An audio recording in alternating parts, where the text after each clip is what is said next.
And we are still alive, as it looks like. Not for, I don't know for how long, but we're still here.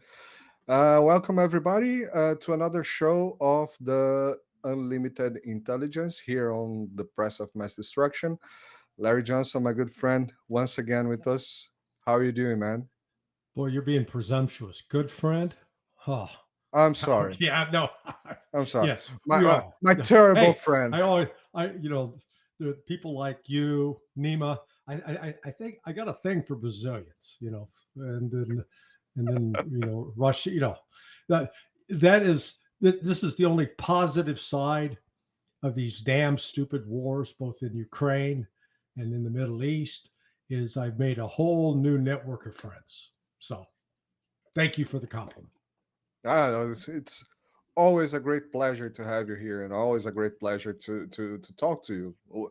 Looking forward for a day that we go perhaps together to Moscow and we have that drink together. Yeah, listen, Moscow is just a amazing city, beautiful city. It's a symbol of what the rest of the world could be if it spent its money on its people as opposed to war. Compare. There's not a city in the United States that can compare in terms of grandeur, beauty, cleanliness to what you see in Moscow. And frankly, go to China, Shanghai, similar thing. Go the United States is really has become something of a shithole in several places, and the inner cities of some of these cities are like Chicago, New York City, um, in Oakland, California. They're downright dangerous. Philadelphia, so you can go, but you got to go armed with a armed convoy of guards, maybe. Yeah, I have a friend that had a very interesting Brazilian guy that looked to me and said, "Look, first time Rio de Janeiro. I'm from Rio de Janeiro, so first time in my life that I felt unsafe. It was on somewhere in Texas. I don't know exactly the exactly part. Somewhere in Texas. I at, going out at night. Someone just stopped the car and said, "Who are you? What are you doing here? Go back to your hotel."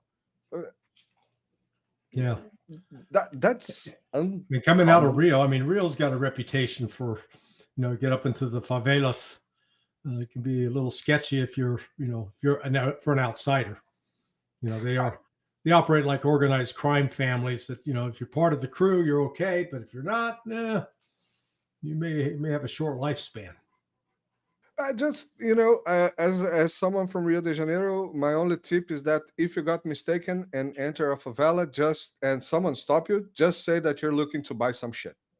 Yeah, Then you're good. yeah, Clients are welcome. It yeah. doesn't matter. You don't have to use it later. Just buy it and get the hell out, Yep. Just man. in the microphone there. Yeah, yeah, man. I mean, the last week it's been so troubling because our last talk was so bleak and so I don't even know.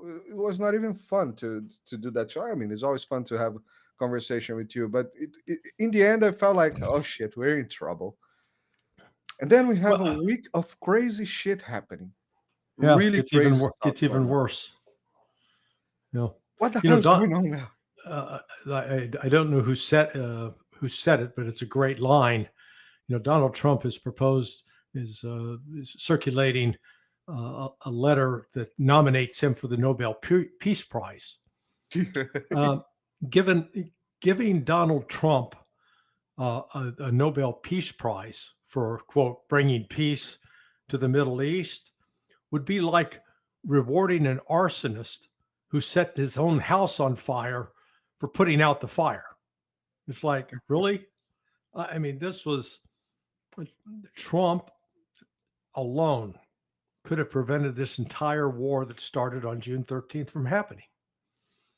So here we are 11 days later, and what has been accomplished? Well, prior to June 13th, Iran was a signatory to the Non-Proliferation Treaty. Iran allowed the International Atomic Energy Agency inspectors to inspect the nuclear facilities at Fordo, Natanz, Isfahan. Where are we today? Well, that uranium, the enriched uranium that was at those facilities has disappeared. And despite Donald Trump's claims that we've obliterated, we've destroyed it, that no such thing happened. Just the opposite. The Iranians, whether it was because of a heads up from the United States or a heads up from Russia and Chinese intelligence, or their own intelligence, they got the trucks to those facilities. They loaded up the enriched uranium and hauled it off to another site that nobody knows where. Or maybe somebody in the intelligence community has an idea, but it's not at any identified facility. And the Iranian parliament is taking the first steps to withdraw from the allowing IAEA inspections. Why? Well, because the International Atomic Energy Agency has been used by CIA, MI6, probably Mossad, for spying on Iran. And Iran said, okay, no. So you've gone from a situation where you at least had some measure of international controls and Iran's willingness to accept those measures, to now Iran walking away from it and says, screw you, we're not going to do that anymore. So in contrast to Donald Trump's specious claim that he's destroyed Iran's uranium enrichment program, just the opposite has happened.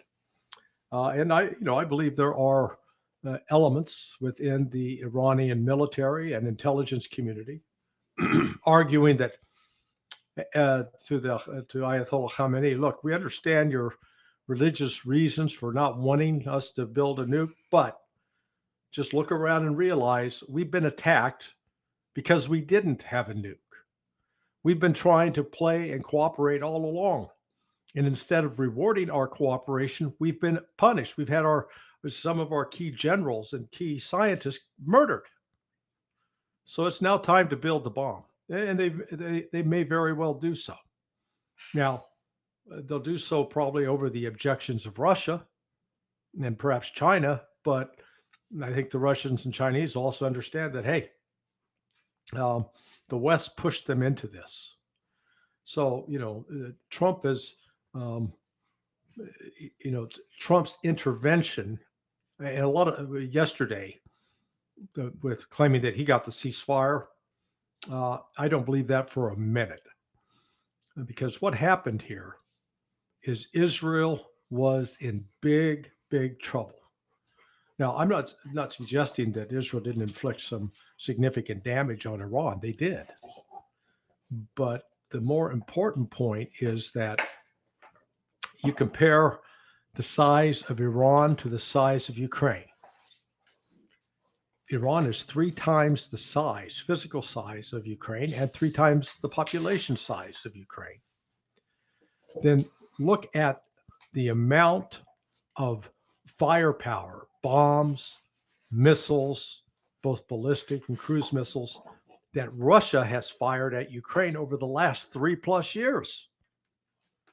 And that has not yet forced the collapse of Ukraine. It's heading in that direction, but it's just to point out that when you've got a country the size of Ukraine, that, yeah, there could be a lot of explosions, a lot of buildings destroyed and such, but, even somebody is with a physical size of Russia's Air Force and Army, it means Ukraine can absorb damage for quite a bit of time.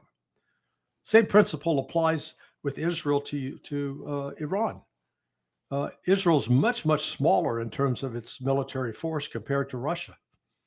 And so therefore, yeah, it inflicted some damage, but it's limited in what damage it can inflict. But that's not the case. So, they can attack 6 international airports in Iran. Well, Iran still got some other airports. All Iran has to do is attack 1 Ben Gurion airport. And they were also attacking the military airports at Nevatim, and I forget the other couple of bases, but Israel's censors clamped down, so there was absolutely no information coming out, and Israel could pretend, oh, they haven't hit us, nothing happened here. Nonsense. the Iranians shut down the one of the two ports that Israel had. And they also actually attacked the second port, Ashdod, yesterday or the day before. So effectively, the two ports that Israel had for receiving goods, food, oil, was shut off. Iran damaged the oil refinery. I don't know if they completely destroyed it, but they certainly damaged it. And they hit military headquarters, intelligence unit 8200, Mossad headquarters, the defense ministry. And they also hit some key buildings with Israeli military personnel. Israel could not sustain this. And Israel, at the same time, was firing very expensive let's call it counter battery missiles against incoming missiles. So let's say the average Iranian missile cost maybe $1 million. Israel was spending at least $6 to $12 million with each of the missiles it fired back. And they didn't have unlimited production. They have very limited production of those missiles. So this was Israel. I think Trump actually intervened to try to save Israel, because if this went on for another week, 2 weeks, the very survival of Israel would have been in question. Perhaps that is the Nobel Prize worse for Trump, right? Bringing peace to the Middle East by destroying Israel. I don't know. Perhaps it's that was idea. the unintended consequence. The unintended consequence.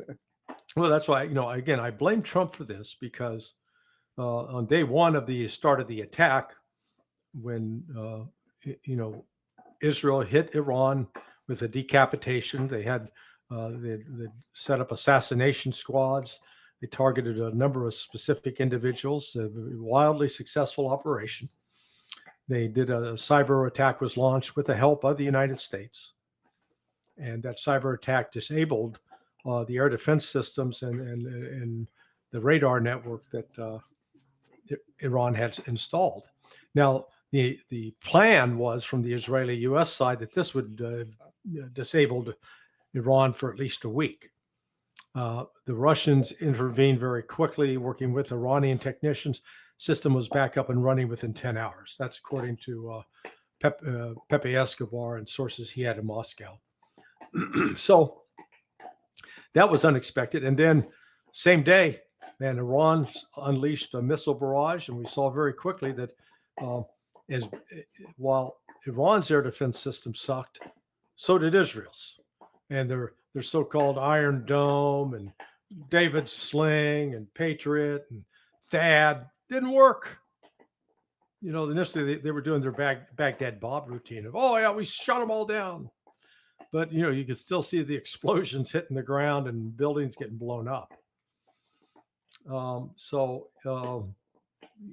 We've got a temporary ceasefire. Now, personally, I don't think it's going to hold. But, the situation has now changed decidedly and dramatically in Iran's favor. It turns out, according to Vladimir Putin, that Russia had offered the Iranians a defense pact. And the Iranians, let's call it the liberal element, the Pezeshkians, had rejected it. No, we don't need that. But we want to have a security arrangement with you, but we don't need you to necessarily have our back. Foreign Minister Arakchi was in Moscow yesterday. He hand carried a letter from the Ayatollah Khamenei to Vladimir Putin. Don't know what that letter said, but my guess is that Iran has had some second thoughts about wanting to have a defense relationship with Russia. I think, and look at it from Iran's standpoint, because again, they naively believed, hey, all I've got to do, they remind me of the baker from the movie Godfather, at the opening scene where he's in asking the Godfather now to go, kill these two guys that had beaten and raped his daughter. And he says, I'm a law-abiding person. I've followed the rules. I've I've obeyed the Constitution and they betrayed me. Well, here's Iran. They signed the Non-Proliferation Treaty Agreement. They opened all of their facilities to these inspections by the IAEA.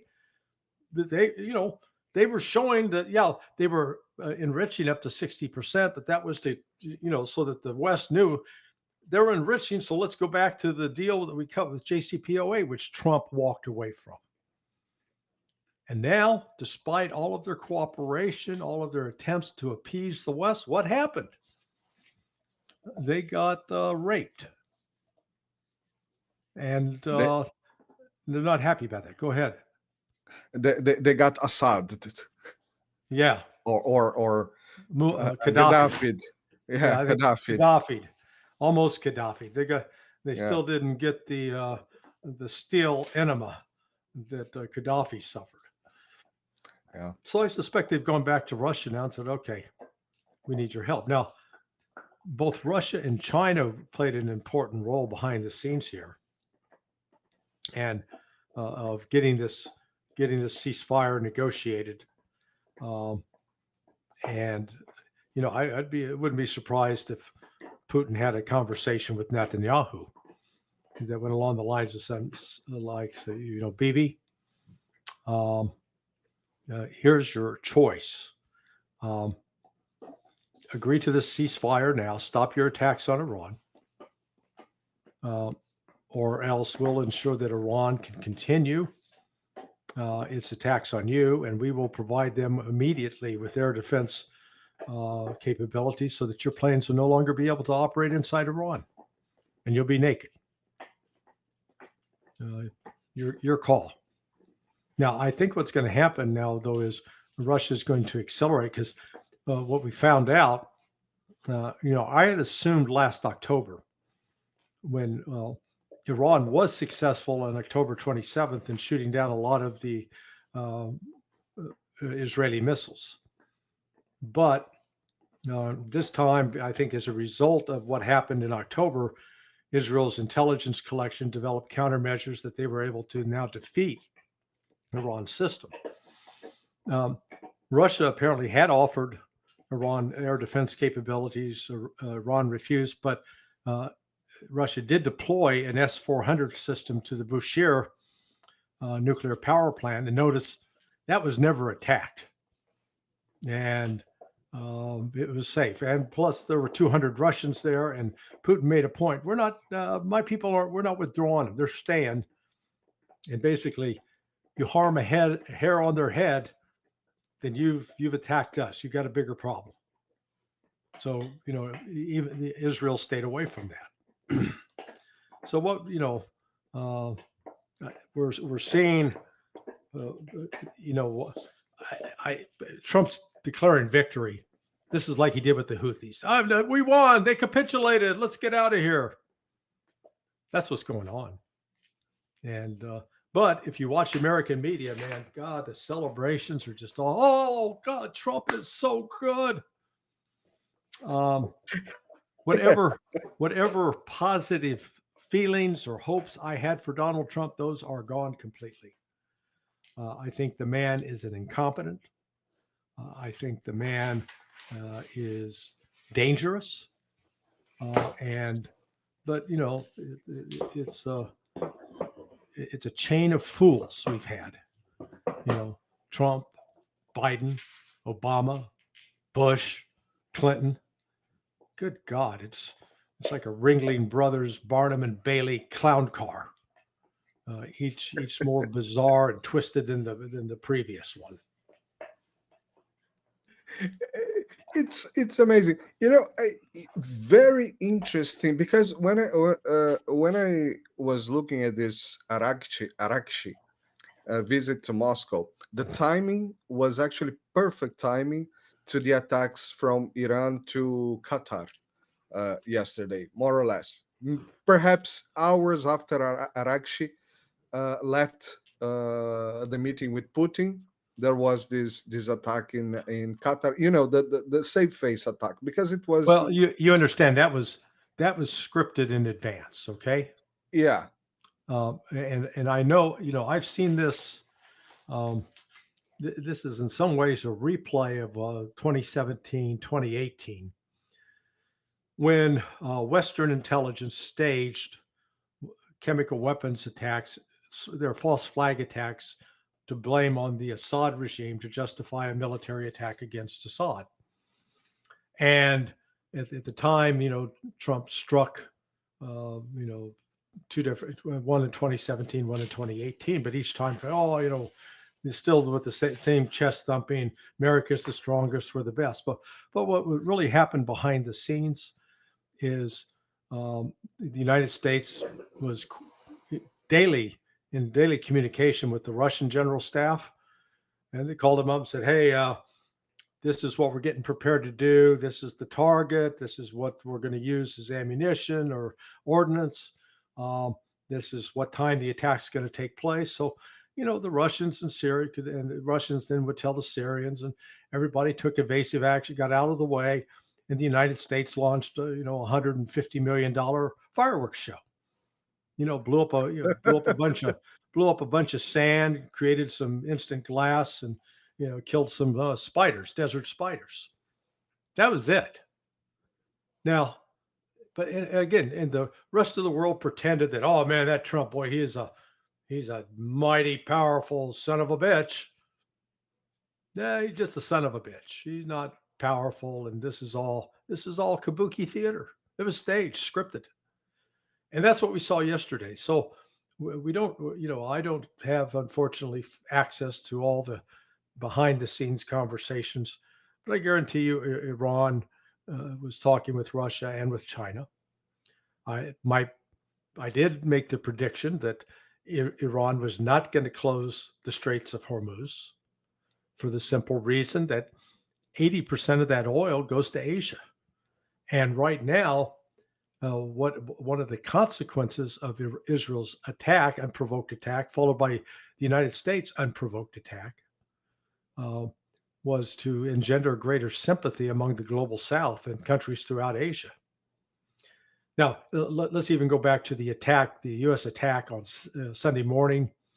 It was Sunday morning, Iran time, Saturday night, U.S. time, on the 3 nuclear sites that, we obliterated them, we destroyed them. Again, Iran knew in advance the attacks were coming. They even stood down. They didn't even turn on their air defense systems. They didn't even try to attack and shoot down a U.S. aircraft. If indeed there was some B-2s on the operations. Yeah. So it was, this was sort of let the U.S., let them get this out of their system, let them have their symbolic strike, so Trump could do his victory dance and pretend to be a big man, but then you can strike back, but you're going to strike an empty target, and then we'll declare a ceasefire, and you can get your last licks in. And I don't know, did you see Donald Trump's remarks today? Yeah, I saw some. I was about to get there, because the interesting part to me is that all this looks like Kabuki theater. Perfect. For me, it was very clear. Oh yeah, Donald Trump is screaming, and we are number one. All those things. Did you see him use the F word? He dropped an F bomb on television. Oh no, I didn't see that. Oh yeah, he said, you can drop the F bomb here. Yeah, well, let me give me a second here. Let me pull this up. While you're searching this, go ahead. Here it is. He said,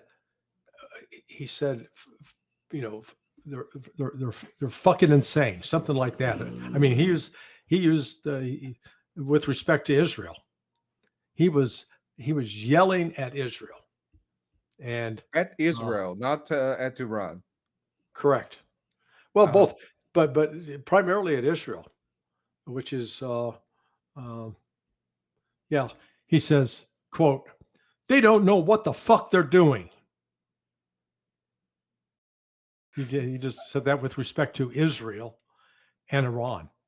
And he was specifically critical of Israel, which is sort of remarkable.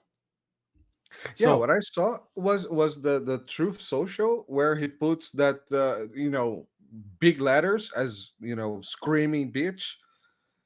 You yeah, just don't drop those bombs on Iran. Stop that. You cannot do that. That's how I hear it in my mind when I yeah, read yeah, it, yeah, yeah, with big yeah, letters. yeah, yeah, Uh, yeah. and the also it was very interesting yesterday that he lashed out on Medvedev. Medvedev acts like a mad dog, but it's Medvedev. Everybody Med- expects him to do that. Medvedev's sort of a Donald Trump type character who in Yeah. terms of trolling, God, he loves to troll. Um, uh, he loves to troll Trump. Man, Trump takes the bait every time. It's like, dude, uh, Medvedev is he's a professional troller, and so he's not a dummy. Yeah, the thing I even wrote, I took a print of that and I sent to some friends and I say everything went according to the script. US attacked like Top Gun 2. We're number one. We destroy the nuclear facilities of Iran. We're so good. Woohoo! Pa, pa, pa. And Yeah, then this was Iran shoots back at yeah. Qatar. Everybody's fine, all good. Donald Trump goes, "Oh, we're not going to retaliate that. They didn't get it." But he cannot keep his freaking mouth shut. Yeah, no, I mean Trump is he's an unfortunately destructive force in politics. That's the nicest way to say it. So But do you think this is, yeah, you just explained. This sounds pretty much like a big theater, but did the theater stop? Or oh these no, people? no, it's still it's still going to play out. Um, it does not resolve. Israel continues to murder Palestinians. That goes on. But Israel's been hurt and significantly hurt. They don't want to admit it, but they've been hurt. Otherwise, the word was that they were actually the ones initiated the plea. Okay, let's see if we can get a ceasefire going here.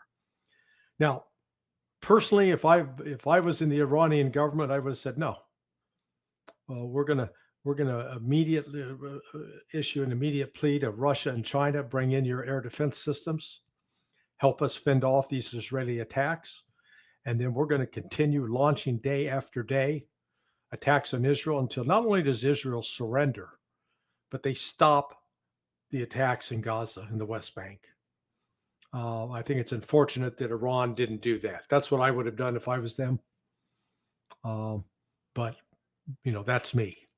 And I think there was pressure on Iran to be if you will, be the adult in the room as far as agreeing to a ceasefire, showing they had been wronged, but they were not acting irresponsibly. Now that said, you found them being their attack on Qatar yesterday being condemned by the Qataris and the Turks and the Jordanians. Unprovoked. Yeah, all these Western whores in the Arab and Muslim world that are just completely bought out and compromised by the United States.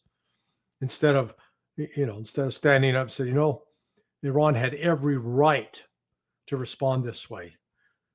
The United States, we've got a 60-year history of conducting illegal wars and causing death and destruction around the planet. We need to stop. We're the problem. My American fellow citizens, they don't like they despise me for saying that, but so what? It is I don't what think they we've been will doing is despise. wrong. We got to stop. I don't think they will despise you. I've been following Trump on Truth Social, which is his stuff. Mm-hmm. He's the owner of the social. And for the first time, I saw a lot of comments, one after another. In general, you got those bots coming and say, "Yeah, America number one," all those things. Yeah, yeah, But yeah, for the first time, I saw a lot of comments, just pointing the straight truth. We don't want wars. We don't want this. We didn't vote for you for this. yeah, Tucker Carlson, he's not a stupid. He's not whatever you call him. He being, uh, uh, uh, uh, uh, just putting you up. He got you elected together with Elon Musk. Got you elected. What the hell are you doing? I know there's some theater also there behind the scenes, but people are getting pissed off. yeah, People are yeah, getting, yeah. No, I mean they didn't. Well, but Trump didn't do himself any favors here, and but it, it looks like so far it's being portrayed as a great U.S. success. I think it has actually domestically in the United States strengthened him a little bit, but it's really hurt him overseas. And I think instead of engendering great respect, I think Trump is increasingly viewed as a clown. again, remember some time ago I told you about Brazil, moving a little bit. This time Luiz Inácio, condemned the American attacks on Iran. Yeah, So yeah, this is not usual as well. Like the Arab horrors. You would expect something like that from Brazil. It didn't happen. yeah, yeah, yeah. Well, good on him. You know, and that's. But there's also an element that you begin to see where the power base, where the shift is taking place, and while there's a lot of hope that Russia and China are being weakened and taken apart, it's just the opposite. But people don't want to hear that, so they'll indulge their old fantasy. Yeah, Larry, we're almost, dude. I just wanted to ask you about Ukraine. I don't even see any news anymore about Ukraine. Not even the Ukrainian Telegram's channel are talking about Iran. You asked me what country is that? Oh, 404, country not found. Ukraine. Ukraine. Oh, I see it. Yeah, I've heard something about it. Yeah, no, Russia is its offensive is accelerating. It's taking more and more territory each day. It just finished yesterday capturing the last place in the Lugansk republic that had a Ukrainian presence. That's now completely Lugansk is completely free. Donetsk probably will be completely liberated by the end of July, and then at that point you're going to see the Russians making great advances in Dnipropetrovsk, Sumy, Kharkiv. Uh, so I think it's Ukraine. Ukraine's days are numbered. Let's put it that way. Yeah, I, I think it does not deserve more time than that for that question. It's Yeah, perfect. yeah. Let's see what happens with Zelensky.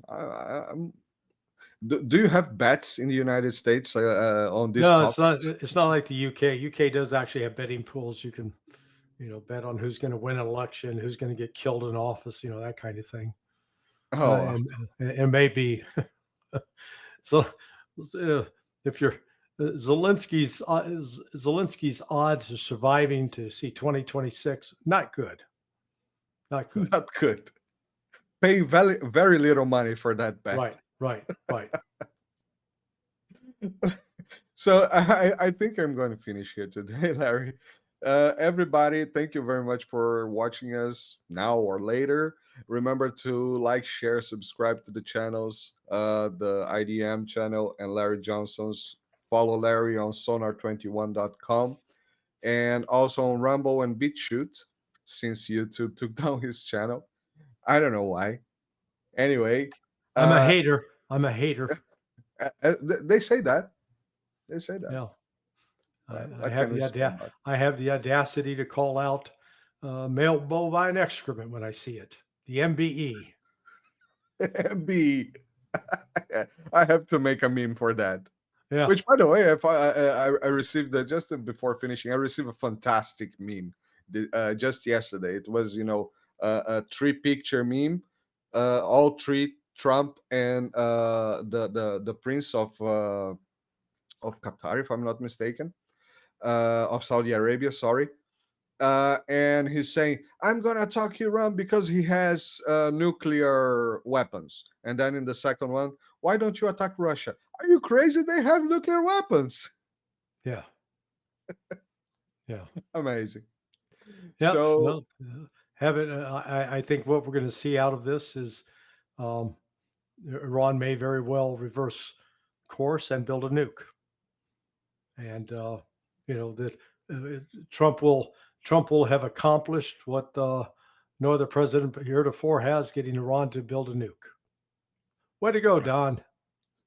well done. Yeah. Well done. Larry Johnson, my good friend. Thank you very much once again. Hope to see you next week.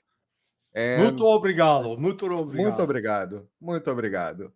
Okay, See you, my man. friend. Bye Later. bye. Bye. Later.